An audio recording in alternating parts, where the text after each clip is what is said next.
भाई साहब, मेरा खुद का पर्सनल एक्सपीरियंस है।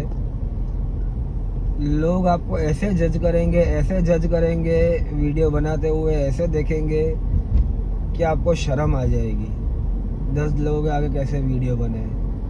मुझे अभी गिन के 7-8 दिन हुए व्लॉगिंग करते हुए। भाई साहब, लोग हंसते हैं, लोग बोलते हैं ये क्या पागलपंती चालू करी है तूने, ऐसा वैसा ये वो। और उनके मुंह तो हम बंद कर सकते हैं नहीं, तो चुपचाप शांति से अपनी आंखें कैमरा में डाल के रखने की, जो करनी है व्लॉगिंग वो करने की।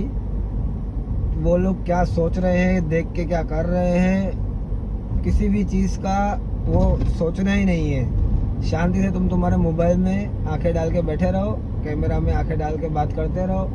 आजू बाजू देखो ही नहीं, खाली तुमको फ़ोन का कैमरा दिखना चाहिए और कुछ भी नहीं दिखना चाहिए। अच्छा लगे तो सब्सक्राइब कर देना। ओके, तब तक गाना सुन लो।